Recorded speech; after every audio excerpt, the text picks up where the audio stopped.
You see these children of the poor that you have failed to train or help, they will never let your children have peace. No be me talk am o. Hi, Cheesy. How's your energy? Let's talk. My energy is very, very inquisitive today, but you know what? Let's talk it out. Street begging in Nigeria is becoming so alarming and overwhelming. It is spreading like wildfire to the extent that it's beginning to look like it's a part of our culture. Everywhere you go in Nigeria, someone is begging. At the traffic lights, outside the malls, it could be at even a fancy restaurant. But how did we get here? How did street begging become so common in Nigeria? Today we are breaking down the history, the system, and how street begging is slowly crippling the country. Sorry to ask again, but how did we get here? How did street begging become so common in Nigeria? I've always asked myself why in Nigeria the beggars on the streets are mostly northerners and hardly people from every other part of the country. I made my research and I found out that street begging is not new. It has deep historical and cultural roots. One of the earliest forms of structured begging came from a system called the Almajiri system. And no, let me quickly make this clear. The Almajiri system is not the beginning of begging in Nigeria, although it has become closely associated with it.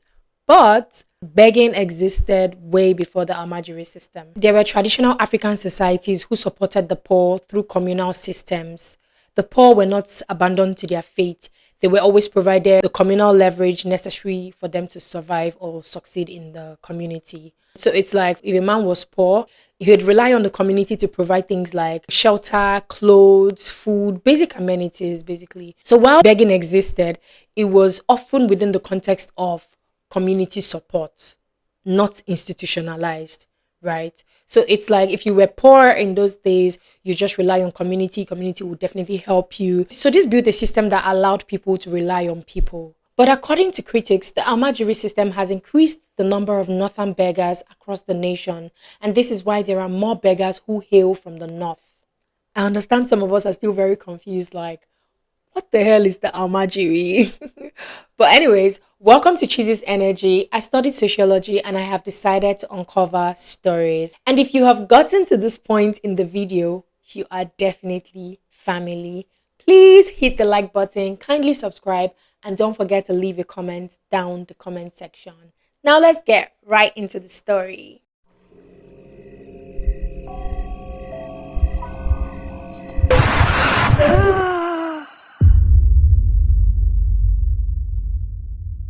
Now, about the Almajiri system. Almajiri refers to a system of Islamic education practiced in northern Nigeria. The male gender seeking Islam knowledge is called the Almajiri, female gender is Almajira, and the plural is Almajirai. The system encourages parents to leave parental responsibilities and send their children to Islamic scholars, also known as the Malams, teachers of the Quran, basically. And they send them there for religious education. The Hausa word Amajiri was derived from the Arabic word al muhaja. I don't know if I pronounced that right. Al muhaja, which refers to a person who migrates from his home in search of Islamic knowledge. The Almajiri system was a well structured system dating back to the 11th century during the era of the Kano Banu and also the 19th century under the Usman Danfodio's Sokoto Caliphate, where children or students were cared for, receiving shelter, food, clothing by the community, while also receiving religious knowledge. But now the term has expanded to refer to any young person who begs on the street and does not attend secular school. This was not the plan. I mean, this was a very structured organization, a good organization that was coming through for the poor people, helping them, making them have their basic amenities. Like it was a sure thing for them. But over time, as government supports declined, economic hardship grew, the Amajiri children were left to beg on the streets with no real education. Many people from the Hausa land give what they call sadaka to the Amajirai. Sadaka is, they do it till now, like they just, go give food. It's like when you see people giving food to the poor, the beggars on the streets, that's what they call sadaka. Is it sadaka or saraka? One of the two, yeah. So they do this on a daily basis, seeking divine reward and protection. And like I said before, these Almajiri are children from very, very poor rural backgrounds. So most of them, their parents just sent them to go get their religious education from the Malams. And the worst part is most of these Malams, they were educated in the Almajiri system. So they don't even receive salary. Most of them rely on the alms giving of community, like whatever the community has to give them, the sadaka, the saraka, and stuff like that. They don't get salary from anywhere. They just rely on those things and also rely on the work of the Almajirai. The Almajirai usually begin their studies from the ages of 3 and 12. And then they get to learn the Quran. Like that's their major focus, the Quran. They get to learn the Quran so well. In schools, they call Sangayu. That sounds very Chinese, but yeah, they get to learn the Quran. In their early 20s, they reach what they call Sauka. Then they graduate before they now become Gadi or Gadawa. I don't know the meaning of these things, but like they sound so good, and I'm sure many Hausa people can relate. So these people, when they get to their 20s, they reach what they call Sauka. I think it's like a senior level too. It's like graduating from SS1 to SS2, something like that. They reach what they call Sauka, then they graduate. I think Sauka is like your final class, your SS3 class. They graduate, then they now become Gadi or Gadawa. Now, these Amajirai, when they are not engaged in learning the Quran, some of them from the rural areas, they work on the farms, while the ones from the urban areas, they conduct small tasks like domestic chores, fetching water, running errands, and so on. Some of these Amajirai attend secular school concurrently, or they just switch between secular school and Amajiri school. Approximately 8.5 million children attend Islamic schools in northern Nigeria. In 2021, there were approximately 3,000 Amajirai living in Kano State. In recent reports in 2020, during the COVID-19 lockdown, the government of Kano State revealed that they cannot take care of 5 million Almajirai in Kano. Like they had to process the deportation of the boys back to their various states of origin. It's just weird. Like most of them even come from different states to that place. After Kano revealed that, other northern states began to follow suit, also stating that the young boys are going to be very easy spreaders of the dreaded coronavirus. Because this was during the COVID-19, there was coronavirus basically. So it was like these young boys are scattered around the streets and they could, easily catch the virus and spread it. They saw them as easy spreaders of the dreaded coronavirus, and they actually followed suit and deported them back to their various state of origin. The craziest thing is about 69% of the 13.4 million children who are not in school are from northern Nigeria. Like out of 13.4 million, 69% of them who are not in school, out of school children, they are all from the northern Nigeria. Now, the Almajiri system in Nigeria is highly controversial. Some see them as originally good, but has since deteriorated, while others attack them for promoting youth poverty and delinquency, abuse, neglect, and exploitation of these young boys who wear tattered clothes, beg for food, and work for free. Some even attack them for failing to teach these boys vocational skills, therefore making them unequipped for the workforce. They're just gaining religious education, no form of vocational skill, no training of any sort, no handwork to help them make money in other ways. The Almajiri system is also often attacked for radicalizing these boys and making them easy recruits for gangs and Boko Haram. People believe that the Almajiri system fuels Boko Haram. Because one, the children are radically indoctrinated and manipulated by these Quran teachers. Two, they are economically disadvantaged. They live without their parents. So they are very vulnerable people, obvious easy targets for recruits. Some say that Boko Haram will not exist without the Almajiri system, while others say that there is no evidence that proves that Boko Haram recruits from the Almajiri systematically more than they recruit from every other vulnerable demographic in Nigeria. But since the Almajiri do not have secular education, they don't study maths, they don't even know English, they don't know science, there's no basic education. These people are easy, vulnerable recruits for Boko Haram. All you need to just tell them is come and fight for your country, come and fight for your people, come and fight for this, come and fight for that. We shall give you guns, you shall attack them, you shall do this. They will train them and they'll take them in. And Boko Haram, they don't even know what they're fighting for. I mean, they are ignorant, very vulnerable. They're just there because they are about to learn something, right? They don't even know what they're doing. They are so ignorant that they have no understanding of what they are doing. They don't have any knowledge of what they are doing.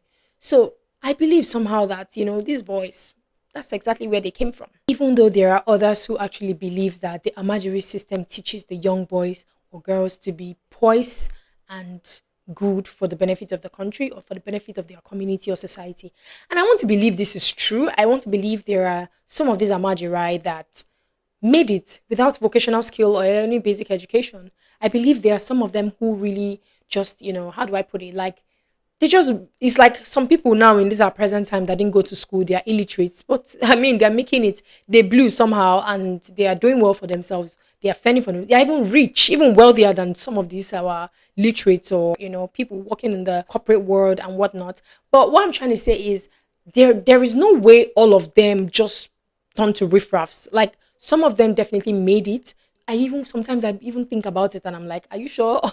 Some of these are our leaders, some of these are Asa leaders or Northern leaders. Some of them could be Amajirai. They were probably Amajirai before, but they made it, they hustled and they just made it.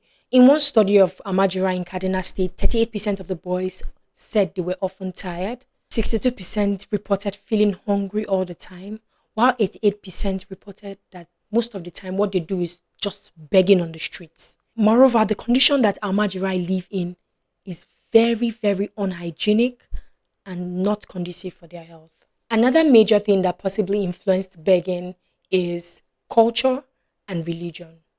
You see, the cultural norms and the interpretation of religious teachings about almsgiving, Operation Feed the Poor, help the needy, give and it shall be given unto you. That's what the Bible says.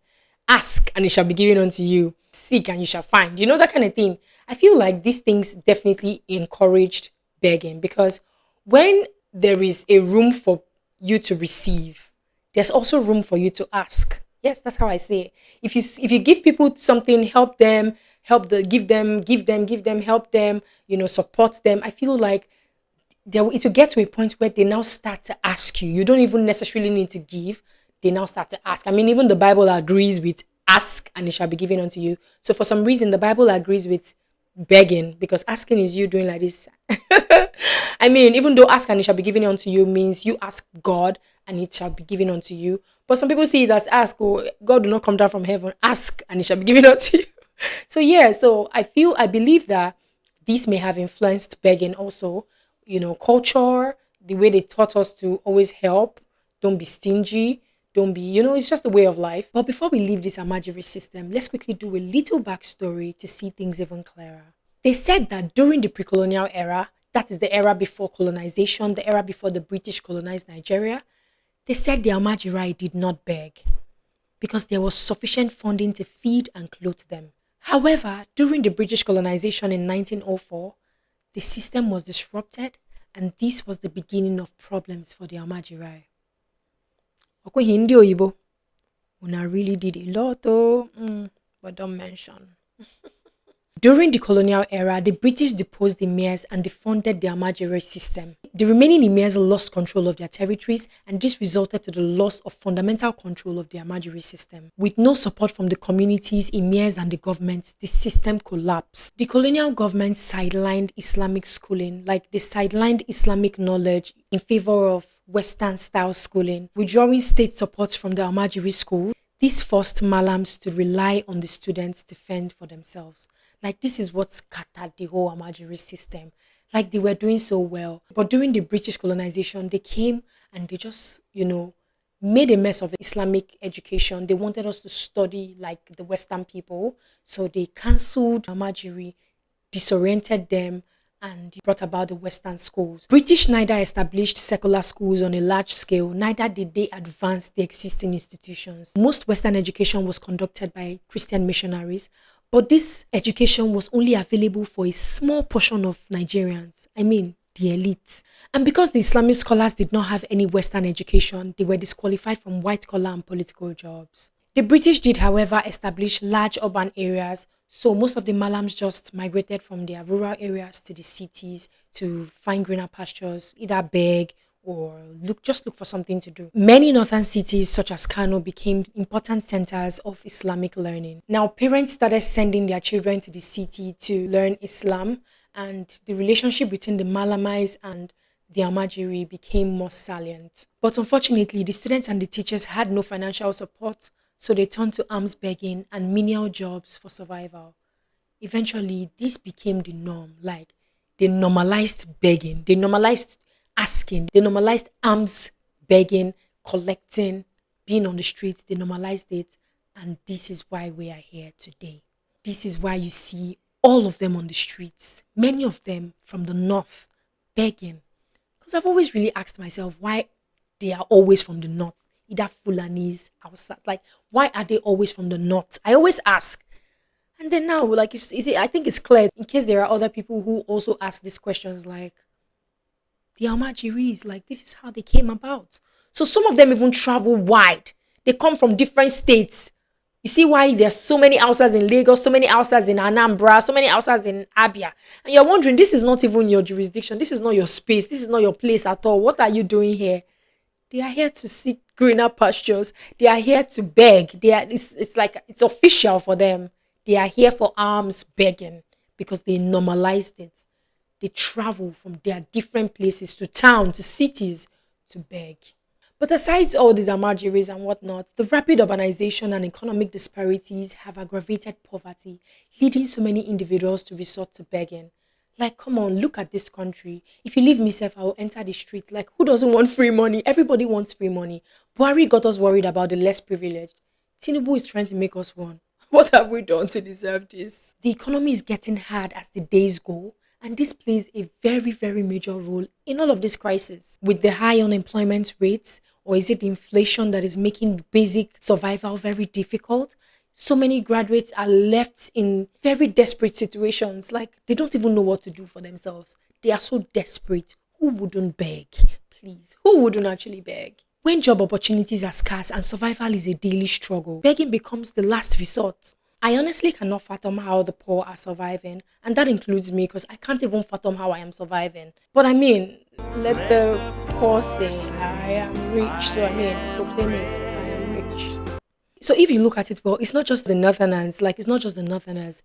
Every tribe is begging right now in Nigeria. There's nowhere you go to that you will not see somebody begging, and the person doesn't have to be a northerner. Begging is no longer limited to children. These days, you see an able bodied man, an elderly woman, everybody is literally begging. Go to the airport. That's the one that pisses me off the most. Like, tourists would come into this country from the very entrance.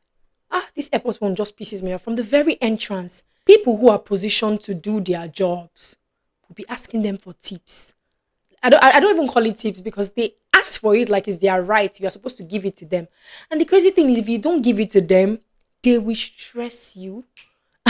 They will delay you to the extent that you might even miss your flight. Who wants that? So you just, as you're moving, you just be giving and you continue giving. See, from the entrance of the airport, you keep giving. Come on, you keep giving till you get to your country. You need to land in your country before you stop giving. Like, everybody wants to collect something from you.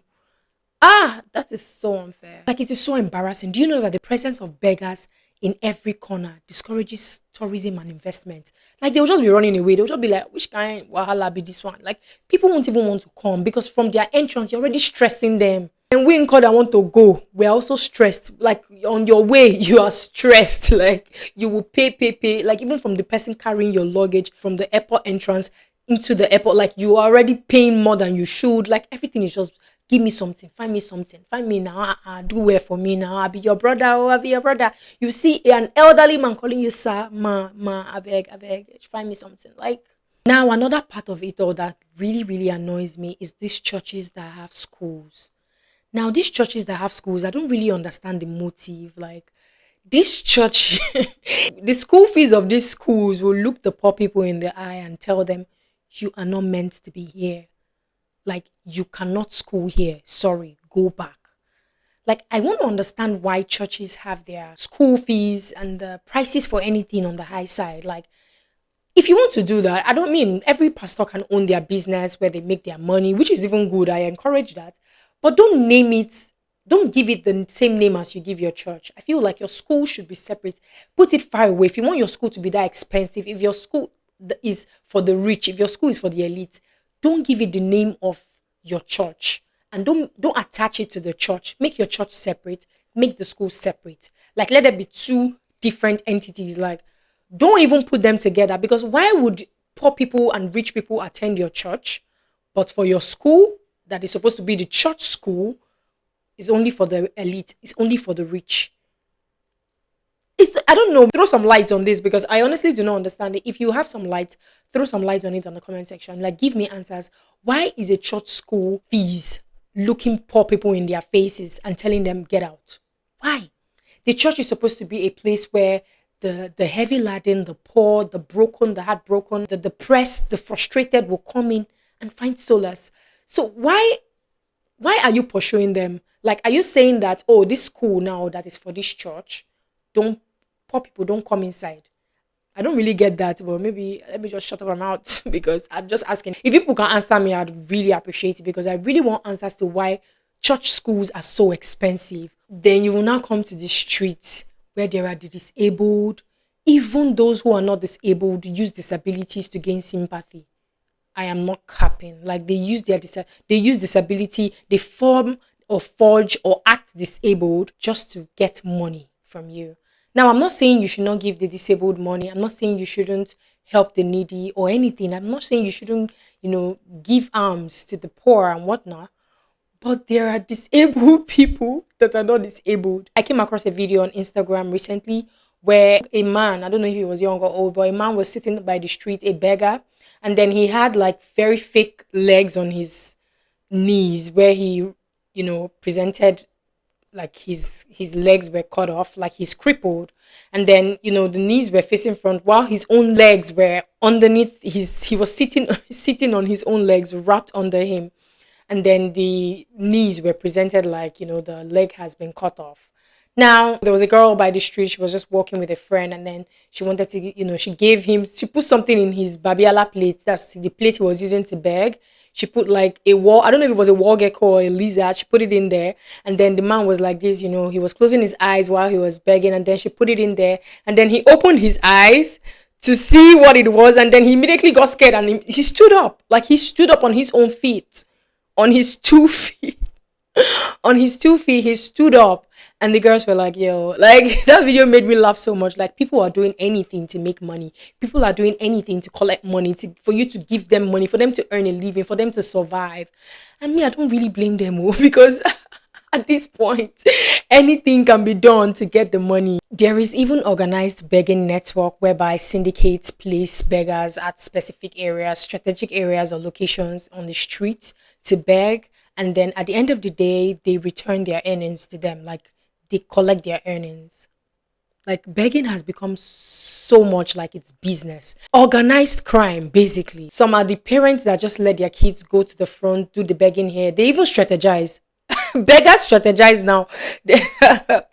And then on this same street, you see the ones who are fully clothed, dressed well, decent, and they just come to you with their, secretly, silently, with their sad stories, telling you, please, this one just happened, that one just happened. Can you help me with this amount? I remember one day on Unilag Road, I met a man who was corporately dressed, and then he asked me for money, and he's like, me, I just assumed definitely he must have lost his money, but this man was actually begging. I wasn't the first person he begged. I just assumed he probably misplaced his cash, and he just quickly needed cash, and then I gave him.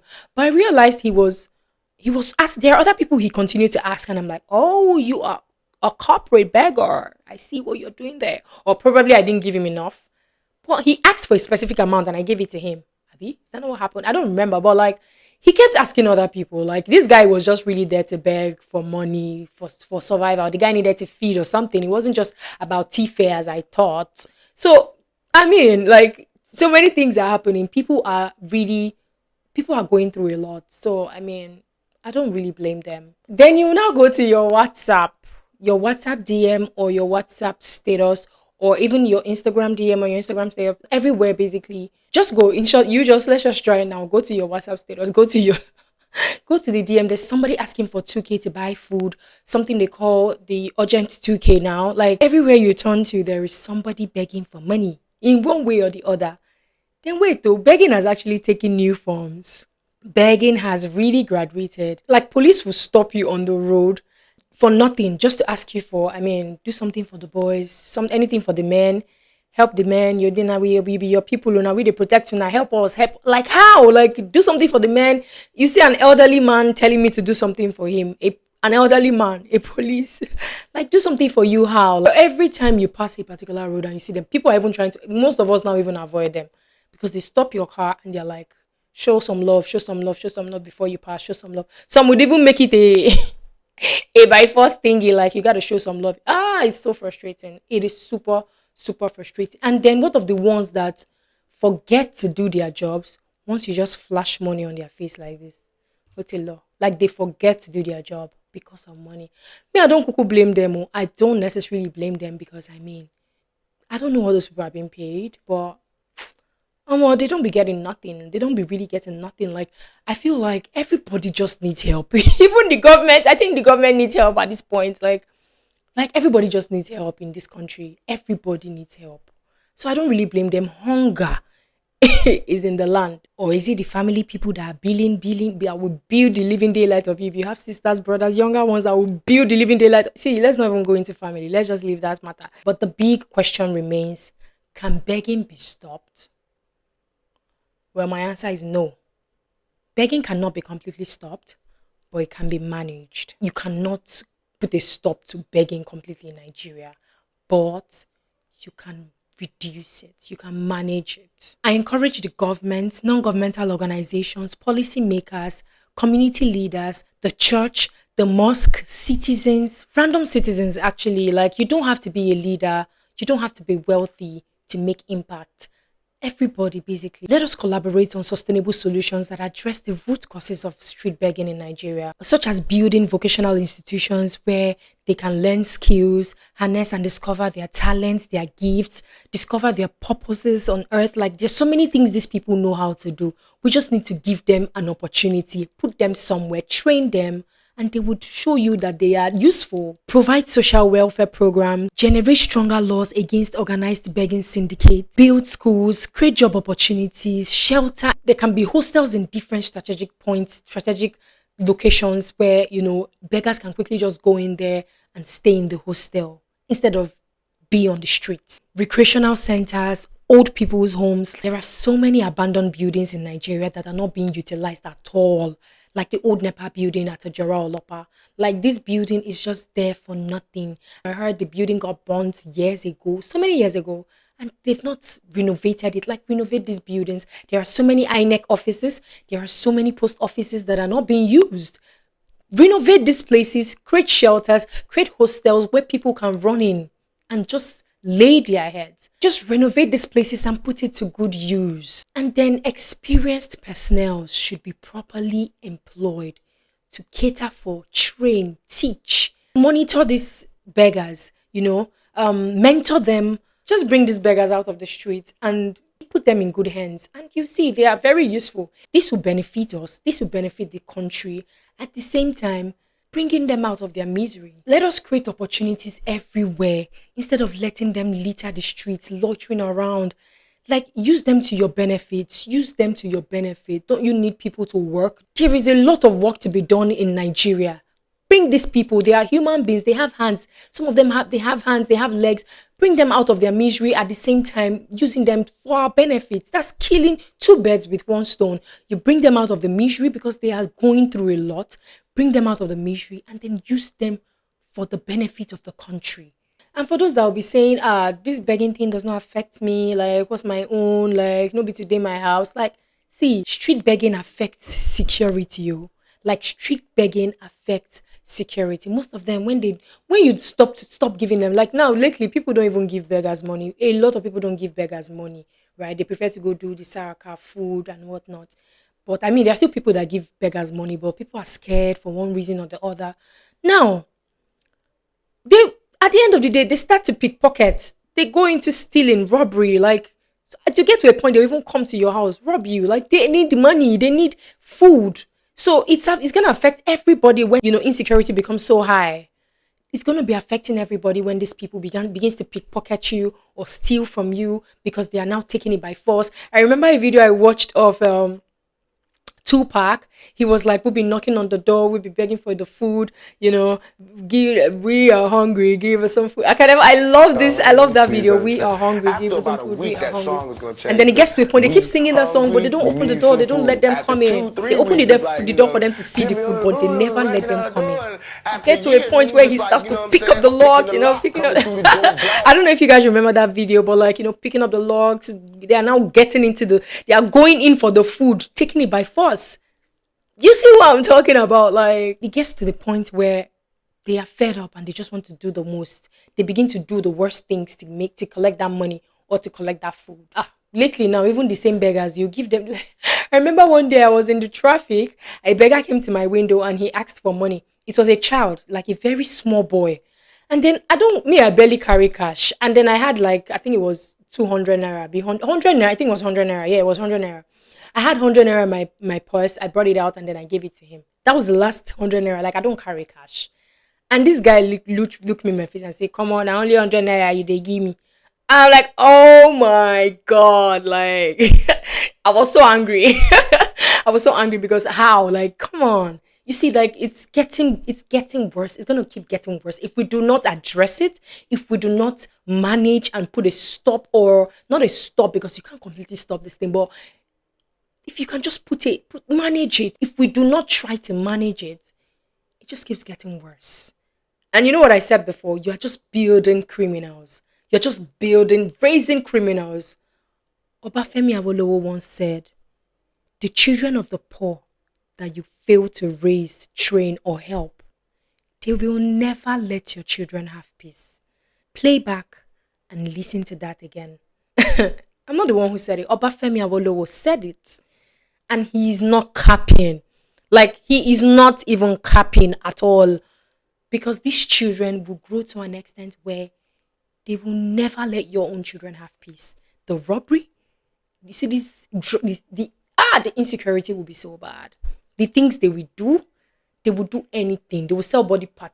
They will literally do anything to make the money. We're not able to do anything now that they are young.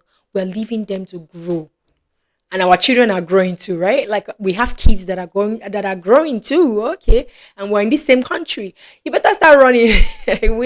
We all should better start running. By the way, what do you think the solution is? Please drop your comments down the comment section. Please do not forget to like, share, and subscribe for more deep dives into Nigeria's hidden reality. Catch me again here next Sunday. Bye, guys.